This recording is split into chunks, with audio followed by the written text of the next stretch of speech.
20 аштықта 5 партия қылып, аны сатқандан кейін бөліш керек екен деп, ірі шерикке бірігіп, алып өз болса баштадық. 400-ден баштағанбыз. 400-ден?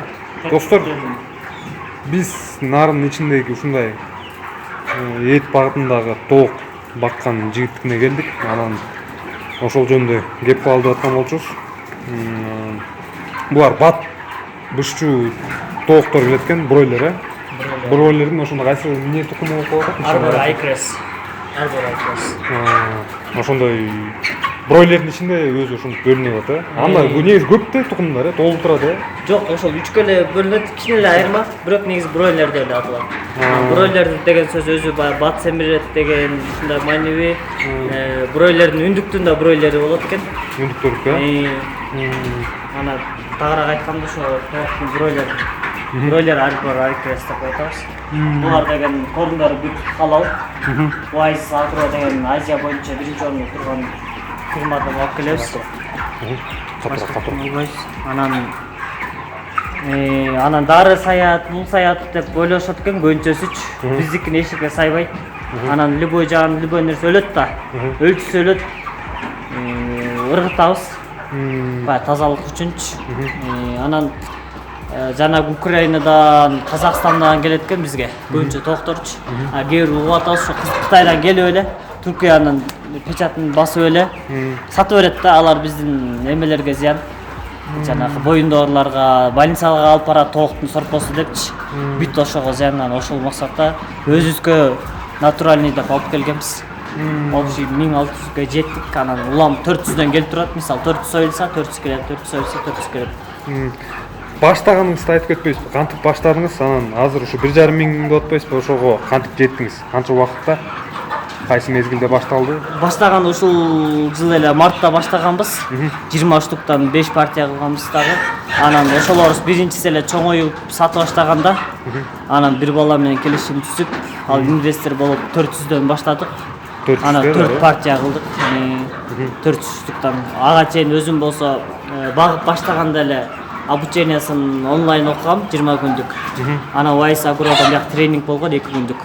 Аны окуган ошол аркылуу биздин каталарыбызды анан ошол менен оңдоп баштап кеткенбиз. Мен менен чогуу 4 адам баштады.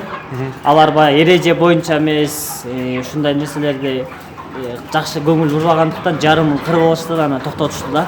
Алардын жеми, кайра эмелерин мен эле сатып алдым. Тоок башка тоок албайм, только бройлер өзүм багам, өзүм соём. Жемдердин бүт халалдыгын карайбыз. Дары-пары эч нерсе кошулбайт. Керек болсо азыр витамин деле кошпойм. Бир четинен 1,5 штукка көбүрөөк акча кетип калат, витаминчи. Экинчи четинен ансыз деле кылса болот экен, тажрыйба уже көрсөттү. Тажрыйба менен опыт жагынан уже карап атабыз. Булар деген келгенде жумуртка тейден келип турат, э? Жумурткадан Россиядан биякта фирма алат. Ошол фирмадан биз алар ортомчулардан биз сатып алабыз. Ортомчу Россиядан алып келип Кыргызстанга алып келип турат. Ооба, атайын специальный эмелер болот, камаздар баягы тоңдурба үшүп калбаш үчүнчү. Ал келет дагы, анан алар жумуртка кылып да сатат, жожо кылып, башында жожо кылып алчубуз. Азыр болсо инкубатор алып, инкубатордон чыгарабыз. Анан кайра элдерге да, кайра нарын тургундарына бройлерди ушактан эле сата беребиз. Ашып көмөт калгандар. Бул конвейерге түшүптүр да негизи. Мисалы канча партия кеткен сайын кайра жаңылап алып келип турасыңар. Ооба, 45 күн 50 күндө обойго кетет. Улам кайра жаңысы келет. Улам багып өнөтө беребиз. Ошондо мындай күнүмдүк алып аткан салмак белгиленет экенби буга? Канча граммдан кошулат деген? Уже таблица түзүлгөн, бүт түзүлгөн, постоянно жем салып кош керек, суу берип кош керек болду. Канча жем жейт, канча эметкен бүт бар, Wise Agro түзүп берет. Канча грамм алат экен? Мисалы, бир тоок деген 45 күн 50 күн ичинде 3,5 килограмм жейт. Корум болсо 4кө бөлүнөт, B1, B2, B3, B4 болуп. Анан ошол массанын ичинде эң минимальный үйдө бакканда менки 1,8, 2,2 алган сүйүнчүм. Азыр ушул сарайга талап боюнча бакканда эң аз деген 2,2 алам дагы 4 килога чейин алдым. Ошону эле 50 күнгө бөлөт экенбиз да ошондо, э? Ооба. 4 килограммды 50 күнгө. 5,5 килограммды эле 50 күнгө. Жок, бул жерде корумду улам аз жейт башындачы. Анан кийин анан көп жейип баштайт, кайра аз жейт, корнго завис этет. Ошол таблица бар, ошол эрежеси менен беребиз, эрежесин сактайбыз. Анан мисалы 400 токо болсо, биз биринчи партия 1 тонна 920 килограмм кетет. 45 күндө. Анан башка жем кошпойбуз, только өзүнүн жеми. Бул башка жем бергенде эмне болот? Болбойбу? Просто токтоп калат. Ошол Жей берет. мекеменин, ошол фирманын жемин гана бериш керекпи ошондо? Ооба. Эми анын жеми туура жаза алса берсе болот, анан мен өзүм жазагым келген жок. Даяр демек жемдери. Каладым да өзүмчү. Жаза бир нерсе кылса болсо керек, аны да жетпейт экен. 50-55 күндө бышып, анан союуга жарап калат экен ошондо, Негизи эреже боюнча ошо 45-50 күн деп айтылат. Андан кийин да жашай берет өзүчү. Просто мына көп корм жеп калат да, анан весин жайлап калат да. Эң максимальный пик бул 45 күн, 50 күн. Могу суу ичкендерди өздөрү үйрөнүшөбү? Жөө кезинде үйрөтөбүз. Муну кантип үйрөнөт? Жөөжөнү алып келип эле чокулап үйнөн көрсөтүп, же тумчугун алып келип иштеп койгондо ичет 1-2 Канча күндө көнүп кетет аны? Иә. 2 сааттын ичинде эле көнүп кетет. 2 саатта баары үйрөнүп кетет. Бири-биринен көрүп отуруп эле үйрөнүп кетет. Үйрөнүшөт турбайбы? Ооба. Тетиги тиги ичип атат тиги жакта. Улам бул атай мондай проводдор менен же зындар менен кармалганда. Мунун ичинде суу. Бирок биринчи жазылган тияк болсо түз чыгачы менен бергенбиз да. Улам көтөрүлүп турат чоңойгон сайын. Напор менен экен да. Бул эмен баары көтөрүлүп турат. Напор болбош керек. Атайын бачокко куйлап. Напор болгондо баягы тооктун бетин баары суу болот экен дагы. Анан биякта вентиляция жүрүп турат да. Баш кирип болуп бул манка сагып калат экен. Бул напор өзү агып тура турат самотек менен, Ооба. Уклон да, мындай жатканда. Лампочкалар болсо эмнеге ылдый, анан эмнесине кетет булар? Жылуулук үчүн. Булар Жылуулук. болсо мисалы градуска жараша биякта автоматтан өчүрүп коюп турган, күз коюп турган. Булар обычный жарык үчүн, наркылар болсо жылуулук үчүн. Анан үстүнө турганда жарык. Мисалы наркы жакты карасаңар, лампочкалар, чоң лампочкалар турат, бирок мындай чечип бурап койгондо, анткени бул уже чоң токтор. Булар эчтик болбойбу? Кереги жок. Кереги жокпу? Буларга жарыктык эле керек. Болду. Буларга 50 күн, Кичинекей болчу буларга ысыктык керек. буларга 40 күн болду атасы, буларга. Буларга 40 күн болуп калды. Демек 10 күндөн кийин булар союуга кетет экен да. Уже союуга башталды да. 40 күндө эле баштайбыз, өзүбүзгө карайбыз. Анан грилге деп ошо негизи 30 күндүктөр союлат. Грилге азыраак болуш керекпи? Ооба, вес асты эле эрте эле багып каласыз, ошондо 30 күн эле багылат. Грилге. Биздин максат болсо элге адал тоок этин жеткирүү болчу. Эт кымбат болуп атса, тоок арзан экен. Алар болсо көнгөн калыштырба, Украина менен Казакстандан дары сайылган эмне болсаңыздар, кыскасы ишеничсиз тоокко көнгөн, арзандан келичи. Биз ага арзанга бошол сен ага чөл дедик, чалбайт экенбиз, анткени корумубуз кымбат. Алардын токтору канчадан болуп атат? Алар деген азыр 180ден келет экен Казакстандан. Украинадан келет, анан ошокто халал деп сатышат. Бул эттин салмагы 180 Жок, эттин салмагы ооба 1 килограммы 180 сомдон сатышат. Жүнү жуулунуп, союлуп, даяр келген. силердики ошондо канча сомдон болот? Биздики 250ден. 250 сомдон, Биз ошо азыр сатыкта бар. Сатылып атат, Сатыкта бар. Достор, мен телефон номерди ушул жерге коюп койгом, мына ушул жер менен байланышсаңыздар болот. Сатып алам десе, 1ден, 2ден оптом деле айырмасы жок. 250 сом. Жок. Тооктун эти 250 сом экен. Нарын шаарында болсо драмдын маңдайында халал магазин бар. Ошол жака эле таштайбыз. Ошол жакта алар турбайбы продукция? Алат, анан магазиндер албады, себеби Украинадан көп калган арзан депчи. Бизде ата кымбат койду деп ойлошту, алышпайт да. Только халалды карагандыктан ошол халал алат да. Драмдын маңдайында эт дүкөн алат турбайбы силерден? Ал жерде деле 250 сом. Аякта кичине өздөрү кошот. Өздөрү кошот турбайбы? Демек сизден алса арзаныраак болуп турбайбы? Сиздин магазин негизи ачылат экен достор, биз анда Биздики кийин. бар, биздики 3-4 күндөн ачылат буюрса. Өзүбүздүн тоогубузду элге жайуу максатында гриль, тандыр самсы, курни, хаша. Муну алсам болот да, кармап, Ушундай болуп турбайбы? Эмне деп койчу? Гранула дейт. Гранулалар. Будва коруму. Анан кийинкилери уже башкача болот. Составында эмне бар, кандай эмнелер бар? Бул составына ошо 8 нерсе кошулат экен. Кайсы экенин билебиз, бирок азыр унутуп калдык да. Тилге келбеген орусча бир сөздөр да. Анан бүт адал жагын эң биринчи багардан мурун адалын караган. Корум кандай деп, действительно адал экен. Анткени бизге чейин эле бул кишини Ошто, Бишкекте баккандар аябай көп. Мариям деген халал бар, алар деген 5000ден 5 сарай бар. Ошол 25.000ди оңойлой кармап коюшат. Алар уже текшерип, халарын өткөрүп, аябай көп бизге чейин даярдап коюштур. Бизди алып келип, даяр корумду алып келип багып коюу да. Алар дагы өздөрү жасайбы? Алар ошол Оайс агродан алат экен. Алат э? Алар да сураштырып, текшеришкен да. Анан ошолордун максатына талабына жатыш үчүн халалдан өткөрүлген бул корумдун баары. Могу бер жакта тургандар канча күндүк болуп калат ошондо? Булар 3-чү партия. Булар деген 25 күндүктөр. 25 күндүктөр экен, Достор, биз кичинекейлерин дагы азыр тарталы. Кичинекей жүзү кандай болот экен. Бул жерде чоң партиялар экен, анан кичинекейлерди ушакка которуп коюштура турбайсыз да? Жок, бир партия эле бир жерден өсүп эле чоңоюп. Ошак деле чоңойт, Орун алмашпайт, Орун деле алмашпайт, просто эле градус. Мунун жарымы тияка эле барып калганында. Түшүнүктүү.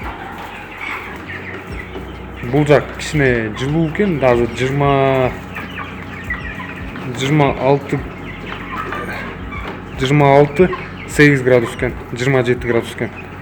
Цельсиус деп турат, алды жагы Фахрейнхейт. Түшүнүктүү.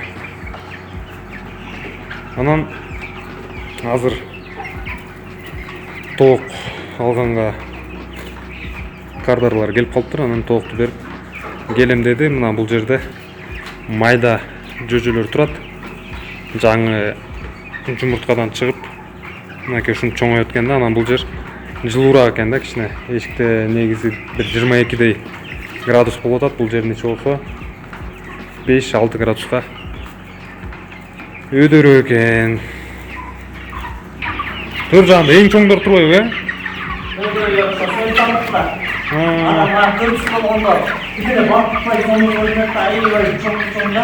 Молар чоңоюп кетет да?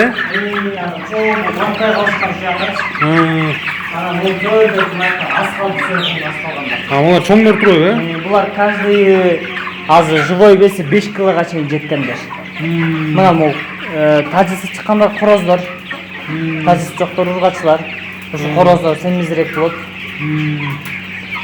Анан булар бошоткандан уже деп 3-чү партияны бияка кошуп ийгенбиз. Дарттар тууралуу айтып бербейсизби? Кандай эмне болот? Антибиотик сайлабы, катып дарылайсыз, ооруп калса? Негизи антибиотик деп окуудан айтылган өзүчө. Анан мен өзүм сая элекмин. Анткени тоокторумда ооруган жок. Анткени ошол оорубаш үчүн эмне кылыш керек экенин билчүмүн. Ошол эреже менен эле кармалып, ошол эрежени сактайм да. Андай фокустук болот да, жанагындай. Өзү өлөт, мисалы өлүп чалкалап өлүшөт. Алар деген баягы бирөөнүн бөрөгү, бирөөнүн өтүнөн да бир нерсесинен болуп, жаныбар да бир нерсесинен болуп өлөт. Бизден ката кетпейт да. Биз ооруп турбайбыз, тазалыкты сактайбыз. Бияка жем салган балалардын формалары бар. Муну кирет дегендейчи. Мисалы бияка деген башка киши киргизбейбиз. Кыргыз тоок менен мал кармагын киргизбеш керек. Анткени алар иммунитет күчтүү да. Алар носитель вируса да. Аларда вирус бар. Анан бирок өздөрү оорубайт. Если бирөөлөргө жугса адам аркылуучу, булар ооруп өлүп калат. Башка тоок баккандарбы? Анткени аларда эшикте жүрөт эмне деген микроб бар. Биз эшикке сактабайбыз. Ошон үчүн микробтан алыс болуш үчүн инфекция сактап, ушакта ишин зданиядан чыкпайт. Эң биринчиси ошол тазалык. Ал эшикке чыгып эмне барын жейт тоок белгисиз да. Бул майда тоокторду эле тоют бирдей эле да баарыныкы, же майда тооктордуку көзөлөр башкачараак болот. Улам чоңойгон сайын корумдар өзгөрүп турат. Алмашып турат, Анткени тедиги ичтеринде чөпкө окшогон нерселер турат да. Мындай саман түшсө керек, бирок корумдар башкача болот. Жана сиз кармаган гранула, булар болсо мында майда көрдүңүзбү? Майдараак болуп турат, Түшүнүктүү достор. Мына булар болсо иштер, булар бүт колгозоп чыкканбыз. Бул көтөрүп турасыз уламчы. Анткени тоок ичкенде дагы удобный болуш керек да. бүт бар бир нерсени промес кылса эле, мисалы корм аз же суу аз болуп калса эле бүт эле безге зыян берет. Кормушкага жем жегичтерге суу ичишке жетпей калса, ал дагы безге зыян берет. Салмак азая чөп деген сөз да. Бизнес деп атай берели, бул иш кандай кирешелүү экенби? Чыгашасы кандай болот экен, кирешеси кандай болот экен дегендей. Бакканды аябай жакшы билишсе, эгер результатка жетип, нарым боюнча ошо эң көп баккан менмин. Анан көп баккан мурунку баккандардан үйрөнүп атып, анан сатуу жагы оор экен, анткени жанакындай халал дегендер действительно алып үйүмө чейин келип алчу, азыр магазин ачканга чейинчи. Үйүмө чейин халал деп аябай сурашып, өмүр бою тоок жебегендер бар. Анткени халал эмес экен билишет да. Атаң халал эмес үчүн эле жешкиси келбейби, э? Ол анткени күмөндө Казакстандан келет, Россиядан ким союп атат белгисиз да. Бияктан биз живой деле сатабыз. Кормга, пожалуйста, кормун карасын. Келсин көрсүн, союлушун көрсүн, өзү деле сойсун. Айырмасы жок. Халалдан качпайбыз да. Кормун болсо ошол эле корм беребиз, ошол эле жем складыбызда жатат. Көрсө болот. Ал кормду биз Орто Азиялык экен. Анан сатуу жагынан көйгөй болгондуктан ошо өзүбүз ачып атабыз. Кичинекей ашкана сыяктуу кылып, аяктан деген ошо кебабка кошулат экен, тоок мети кебаб, тандыр самсындыкын, бүт баасын арзан кылып атабыз.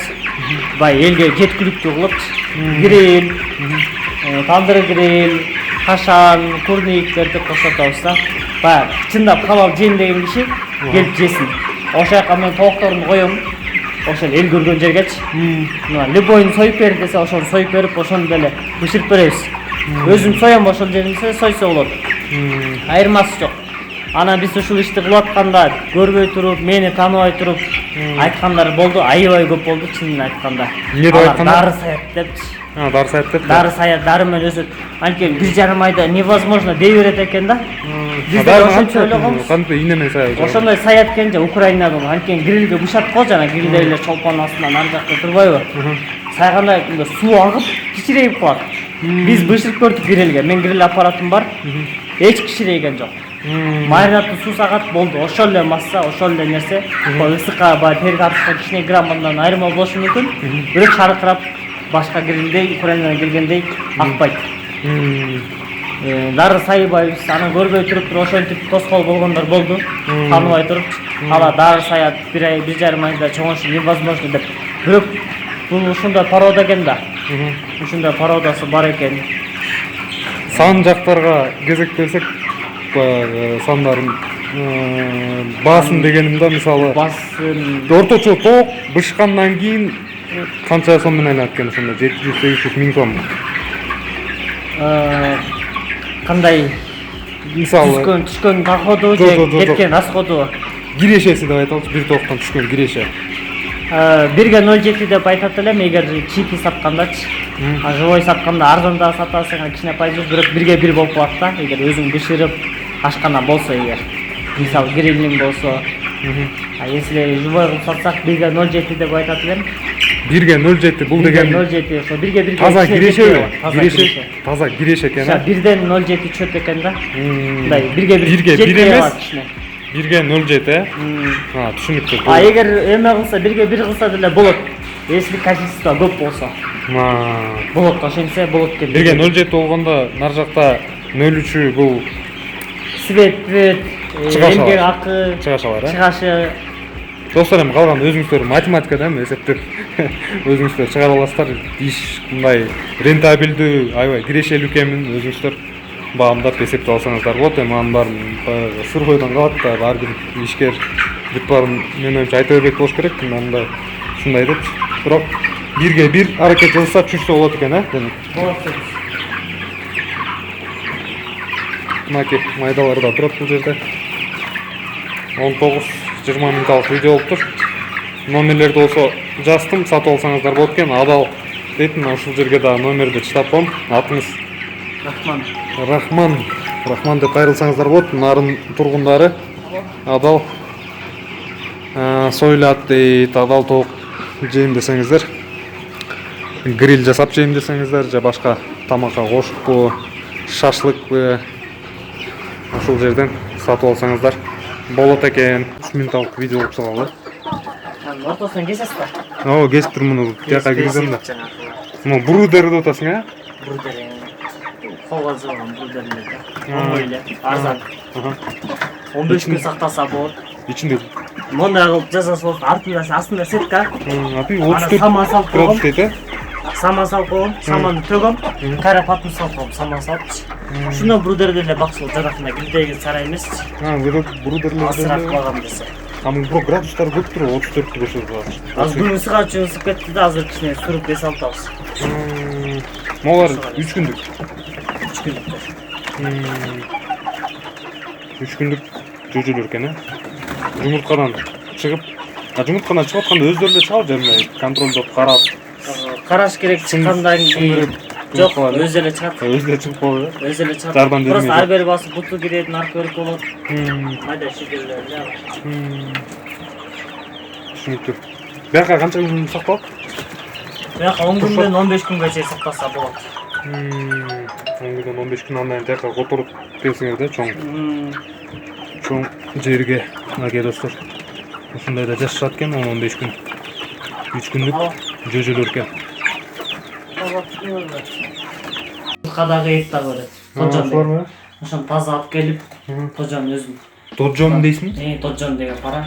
Парада корейский парада келип. Кореядан келип. Ақтөбеде жатқан алдым. Тоджон. Азыр нарында 100 сомдон сатылат. Баса. Үйдөгүлөргө жакшы да. Ушундай жөжө алам дегендер болсо кандай? Биз сатабыз, ушундай чыгарып бер десе болот. Кана чукул арада эме чыгарабыз. Ата күнүгө жумуртка тууган токчу. Жумуртка базарында, багытында да отпойсузбу. Бул деген жумуртка эт багытында экен. Жумуртка эт, бирок жумуртканы күн алыс берет да. Ана жарак эки жалаң эт берет. Ана хайлан бурайын, хайлан сойна дегендер бар. Алар болсо только күнүгө жумуртка берет. Актооктор. Күн сайын жумуртка. Анан буюрса ошондой салып биз чыгара беребиз. Бул болсо күн алыс берет турбайбы? Заказ берип эметсе. Күн алыстан, ошондо жөжө дагы, ушундай кестен мисалы сатып алып бакса болот экен демек. Анан мындай эмиш бар экен, инкубатордон чыккандар тубайт депчи калп экен. Ошондой чыгарып көрүштү. Анан 4 жылдан бери ушуну алектенгендер менен байкелерден ошолордун үйрөнгөнбүз. Инкубатордон чыккан тоок, кыргыз тоок болобу, тоджон болобу, кайра жумуртка тууруп калып келди эле, андан балапан чыга берет экен. Уланат экен. Анан элде ошондо имиш калып кеткен да, инкубатордон чыкса деп кача берет. Калпсыз экен. Мен мисалы 5 тоок алсамчы, чоңойтуш үчүн жемдерин бүт сатып алышым керек да.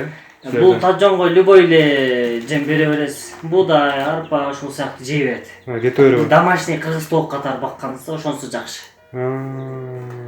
Анан булар болсо любой эле тоок, кыргыз тоок, любой тоок 5 ай, 5,5 айда жумуртка кирет. Баштайт. Түшүнүктүү. Алсаңыздар болот экен достор. Бул инкубатор. Инкубатор бул, мына ушул жерден рейс. Жөжөлөр ушул жерден чыгат, жумуртка катары ичине салынат. Анан ичинен бул жумуртка болуп келгенде канча сакталат ичине? 21 күндөн 23 күнгө чейин чыгарып берет. Чыгарып берет, 21-күнү чыга баштайт. Мисалы Бишкектен жана алып келген ортомчучу ошондон алгандан кийин 20 күндөн кийин чыгабы силерден кийин алып келгенден кийин. Алып келип бияка салгандан кийин 21 күндө чыгат. Чыгышта 23 күнгө чейин чыгат. Биякта градусу бар. Терморегулятор да бар. Канча градус болуш керек мунун ичи? Жумуртка тейден турганда. Ар кандай өзгөрүп турат. Ошол таблица бар, таблица менен карайбыз. Интернетте деле бүт эле графиктери стабилизатор деп коет, биздин инкубатор өзгөчөлүгү. Вольт мисалы 220 келсе, 220 кылып берет да, 240 келсечи, стабильный. Жана самоделка Кыргызстанда жасалгандар ошо кээде ток көп берет, аз берет подачаларчы. Бул бир калыпта подача болот, өзү айланат 2 саат сайынчы. Өзү влажность карайт, биякта градуска норма ойлоп койсо болду. Баш оорубайт да. Стабилизатор 220 керек экен да буга. Процент болсо 84%тен өйдө чыгып атат. Ушуга чейин 2 жолу салдым. Инкубаторго 84%тен өйдө чыгып. Чыкпай калгандарды болуп турбайбы? Ошондо 100 жумурткадан 16 жумуртка чыкпай калат турбайбы? Сөпсүз болот. любой кадр. Ал жұмыртқалар бітті уже жарақсыз. Анткени баягы жумурткадан ичинде баягы слабыйлар болот да. Ошолор пайда кылып берет болчу. Же өзү чыга албай калат, ушундай бир себептер болот экен да. Түшүнүктүү. Дагы улантып берсек болчу да экен, менде суроолор көп эле пайда боло баштады. Аны болсо кийинки роликтерге калтыралы. Жарым сааттык ролик болуп кетти окшойт.